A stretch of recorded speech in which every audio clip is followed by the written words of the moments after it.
who recently entered in a SPY strangle around January 27th. And the reason they did it was because they thought that the market was going to move pretty hard in some direction and they wanted to take advantage of that move. So that happened on this calendar. Am I on the daily? Yeah, that happened on like this calendar day right here. So when the market had already come down, we're looking at around 320. Uh, and the idea was for him to be able to get money on this, that their prices would have ended up becoming, something in the money, and it would have negated the cost of the other one. So let me pull up the strikes right here. So this is what happened to the account. The account was at 413, and he leveraged about $316 to open this position entirely. And as a result, he ended up actually losing quite a bit of this. And the problem was he is restricted by a few things. One of those being he can't sell for 5 days. Uh, that has something to do with, it's just a thing. I'm not going to get into it. But the point is he's not allowed to sell for 5 days. And so he was kind of stuck in these positions. So his net loss at the end of this should have been $316, right? But you can kind of see that that's not what happened. It went from 413 to 261, so that's not $313 whatsoever. And the reason that actually happened that way was because near the end of where the decay should have been significantly more, I ended up selling credit spreads on the positions. So what that basically did was is it protected him against the downside. And then on top of that, because I figured that we were in a turnaround around this point. I did that around this point. Um, I figured that we were probably in a more bullish territory right now. And so what I ended up doing is I turned the put into a credit spread. So he had about $80 remaining on that spread, and so he recovered that $80 from that. And then on another one, I had a call spread set up, so at least he could kind of take profits on the upside as the stock starts to go up a little bit. So as SPY hit, closer to 330 or whatever, it was more likely that he was going to start making money on that play.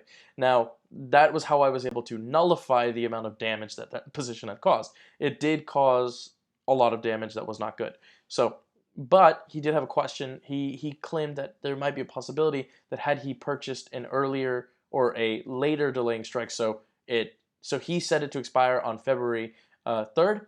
So that would be on, here, I'll come here. So February 3rd is right here. So he expected it to come around February 3rd. This is where his expiration was.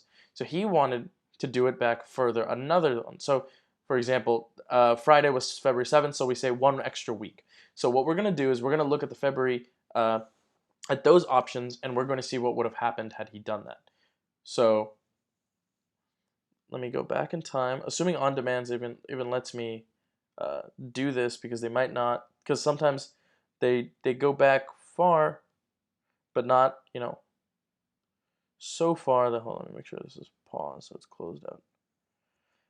So it lets you go back a certain distance, but not enough to where it's suitable. So we'll see. 20. We're in January, so we want to go to February, and we want to see the prices at. All right, so cool. We can go back to February 7th. So after the market had reached this point. And so all we have to do now is just look at the options that existed at that point and see what their prices are. So we're going to look at the same exact strikes. It would have costed him a little bit more. So it doesn't make too much sense to actually do that. But just for the sake of argument, I'm going to pick those strikes again. And mind you, to make money on a strangle or a straddle, whatever you like to call it, they're kind of the same. I think there's a variant, I'm not sure. But to make money on these positions, one of these, because here's the thing. You need one of them to work. And for one of them to work, the other one has to not work, which means you will lose more or less 100% of one of these positions, which means your position, if it costs the same amount, needs to make at least 100% for you to make money. Anything less than 100%, you're down, right? And that is what happened here. So we don't need this anymore, so I'm going to close that. So now let's go into it. So we're going to look at the 318s and the 327s. So 327, so the calls, if I were to move this to quick chart right here.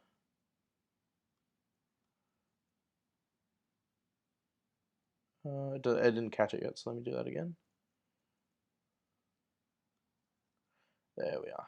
Okay, so now I'm going to detach this gadget. So now we have this one. Okay, but we're not done. I need the other one as well. 318s. Shh, that shit's worth 0. So we're going to set the buy point as the same as well. And we're going to do it on where the purchase is made on January 27th. So that's the day that he's going to be, we're going to consider that it was quote unquote purchased. So because this is a hypothetical scenario. So let me also switch this such that instead of 15, I get more than 5 days on it. Let's give it 20 days, just for the sake of my own. So that would mean he purchased it on this day, right? So there's that one, and then the other one as well. 5 minutes. And I'll set that time frame to be 20 days as well. So I'll come up with some average median point where I'll consider to be purchased. It doesn't really matter too much where that price is, to be honest. So if you were to purchase these, let's say, so the max of this is 289, the bottom of this is 184, so about $100 difference. We'll split it, get it at 230. All right, so 230 on this one, and let's just for the sake of our own argument consider that the other one is also 230. Okay, and obviously these things expire out of the money. Now there is a thing that you can do when you do this is if you don't buy it at the absolute highest, what you can do is you can sell them at different points, and that can actually end up being profitable sometimes. If you think a market is going to whipsaw, because sometimes they do, and to me, a whipsaw is when it goes up and down, up and down. So that kind of behavior. It's more just volatile, but same thing to me. So let's look at these. So if we were to look at this one, so we're saying we bought that one also at 230, and this is on the 27th. So yeah, that number comes out to be fairly accurate. We can purchase both at 230. Now, if we follow this, so this is the put. Let me make sure these aren't the same because they might be. This is the put. Yeah, they're the put. Okay, so I was wondering, like, why is this the same? Because they're the same stock. So let me try that again.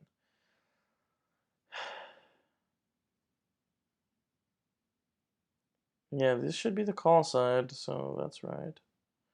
And this should be the put side.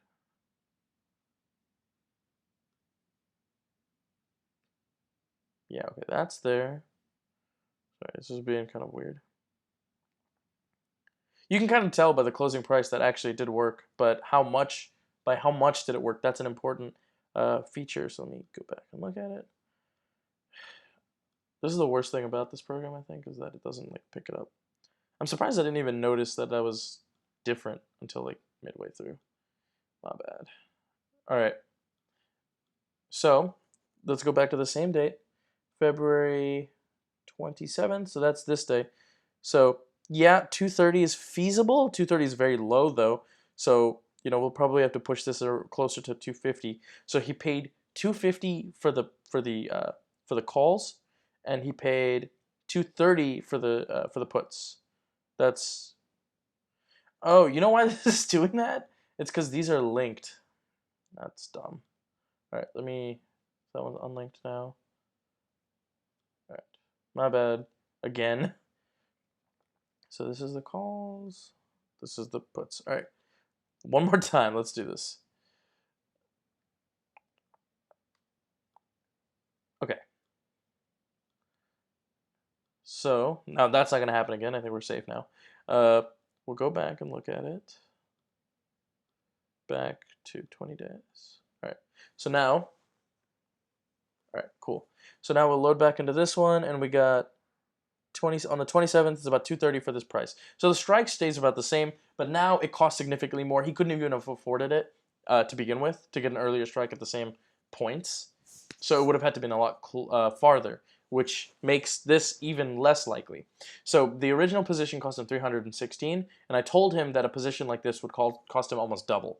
So 230, and then the other one was, so this one is 230, and the other one was 215, I believe. So, or no, 250. So that together should be close to about $480. So at 480, he's playing not double, but almost $200 more, which is about 33 or 66% more on then his cost basis is 66% more.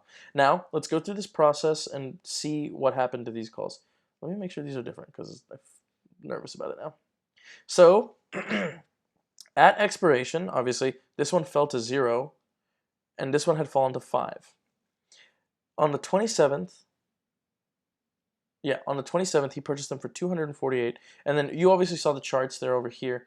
The way these options would work is if you were to purchase here, it would get kind of decayed, and then it would kind of push back up. So let's watch what kind of percent change this is. So this is the 4% change over this amount of time. If you were to purchase a strangle, and this actually, to me now, it's starting to look like a feasible strategy, but it's risky. The market really has to move if you're trying to do this. So 250, and then the max at that point was 712. That is a very, very, very good play. But that's if you have time on it. And that's the thing, you have to land in the time because it can completely change the way that your plan goes. So for example, if he had purchased this one at 250 and sold it, maybe not even at the top, let's say here, 630, he is up almost 300% on that position. This one decays to 0, which is fine, it happens, but then he survives it after it happens. But if you're really fucking smart, what you could do is when you purchase this at 230, you take it down, you go through this hellhole, and all the while your call is making money, you could probably sell it back for that much. But if you were smarter and you were able to get it at the low point, and that's why buying at certain points that's why timing is very important as far as this goes. You could have made a lot of money. You could have bought it at 70, at 80, and then sold it at 200, and that would have been a 200% gain. So because I almost hit 300, so 200% gain, and that would have been a very good play overall. And that all happened in one day. This is on the 31st. So we saw that this option went from, this is the 31st, yep, yeah, we saw that shit jump up, and that's really cool because then you can size in better. So this was actually a phenomenal play as far as these goes, and that makes me have to think about my credit spreads because I'm selling these, right? So, but I think at one point, finding these points and then selling it off is really good. You can take money from everywhere, but you have to really know where it's going.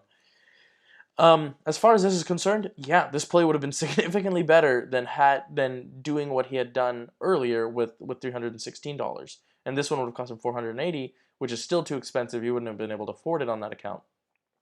But regardless, the play was good. This was smart. If we saw the SPY was going to make a 4 whatever percent move, and actually at the same time, now I'm going to consider, maybe this is something I want to do.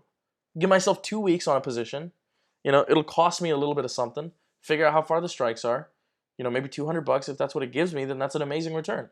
So this is actually a very good strategy, and it works very well when you expect that the market will move well over time, right? And so I will go ahead and actually consider that now because this is a discovery that I'm making as I make this video, that this is something that I want to do as well. So I'm going to go ahead and look and see if I can find a position like this. And yeah, and so H, you were right. You were kind of right.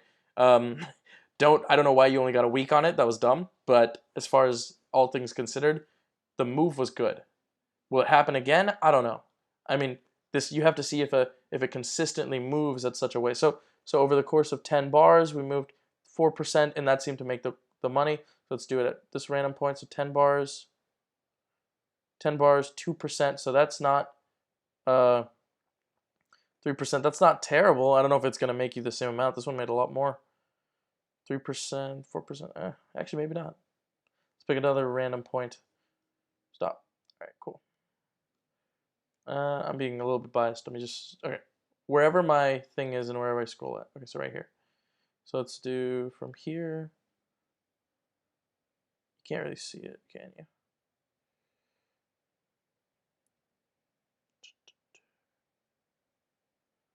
So let me just figure out where 10 bars are.